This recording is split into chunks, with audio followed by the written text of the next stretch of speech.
നമസ്കാരം. അമേരിക്കയും ഇറാനും തമ്മിൽ എപ്പോൾ വേണമെങ്കിലും വലിയൊരു സംഘർഷത്തിലേക്ക് കാര്യങ്ങൾ പോകാമെന്നിരിക്കെ റഷ്യയുമായും ചൈനയുമായും ഒന്നിച്ച് ഇറാൻ വലിയ തോതിലുള്ള നാവികാഭ്യാസം നടത്തി ശക്തി തെളിയിച്ചിരിക്കുകയാണ്.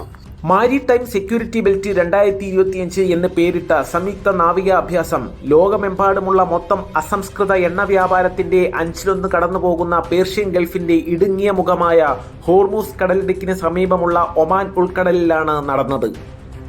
ഇറാൻ തങ്ങളുടെ ആണവ പദ്ധതിയിൽ അതിവേഗം പുരോഗതി കൈവരിക്കുന്നതും കപ്പലുകൾക്ക് നേരെ പുതിയ ആക്രമണങ്ങൾ നടത്തുമെന്ന് ഹൂതി വിമതർ ഭീഷണിപ്പെടുത്തുന്നതും മേഖലയിൽ സംഘർഷ സാധ്യത വളരെയധികം വർദ്ധിപ്പിച്ചിരിക്കുന്ന സാഹചര്യത്തിലാണ് ഇത്തരമൊരു നാവികാഭ്യാസം നടന്നത്.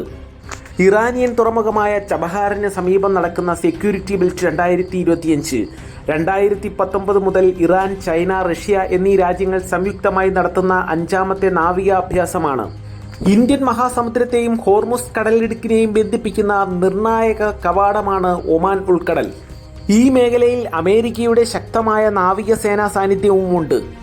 അമേരിക്കയോട് പൊതുവായ ശത്രുത വെച്ച് പുലർത്തുന്ന റഷ്യയും ചൈനയും ഇറാനും സംയുക്തമായി സംഘടിപ്പിച്ച നാവികാഭ്യാസം മേഖലയിലെ അമേരിക്കൻ നാവികസേനാ സാന്നിധ്യത്തോടുള്ള നേരിട്ടുള്ള വെല്ലുവിളിയാണ്.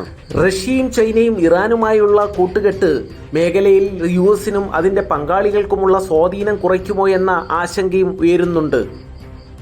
റഷ്യയും ചൈനയും ഇറാനും തമ്മിൽ നടത്തുന്ന സംയുക്ത നാവികാഭ്യാസത്തിന് നിരീക്ഷകരായി അസർബൈജാൻ, ദക്ഷിണാഫ്രിക്ക, Oman, Kazakhstan, Pakistan, Qatar, Iraq, United Arab Emirates, Sri Lanka എന്നീ രാജ്യങ്ങളും പങ്കെടുക്കുന്നുണ്ട്. ഈ സംയുക്ത നാവികാഭ്യാസങ്ങൾ നടത്തുന്നതിലൂടെ രാജ്യങ്ങൾ അവരുടെ നാവിക കഴിവുകൾ ശക്തിപ്പെടുത്താനും സമുദ്ര പ്രവർത്തനങ്ങളിൽ ഏകോപനം വർദ്ധിപ്പിക്കാനും സുപ്രധാന അന്താരാഷ്ട്ര ജലപാതകളുടെ മൊത്തത്തിലുള്ള സുരക്ഷയ്ക്കും സ്ഥിരതയ്ക്കും സംഭാവന നൽകാനും ലക്ഷ്യമിടുന്നു. അമേരിക്കയുമായും ഇസ്രയേലുമായും സംഘർഷ സാധ്യത നിലനിൽക്കെ ചൈനയുടെയും റഷ്യയുടെയും കൈപിടിച്ച് പരമാവധി സൈനിക ശക്തി സമാഹരിക്കുകയാണ് സംയുക്ത സൈനികാഭ്യാസം കൊണ്ട് ഇറാൻ ലക്ഷ്യമിടുന്നത്.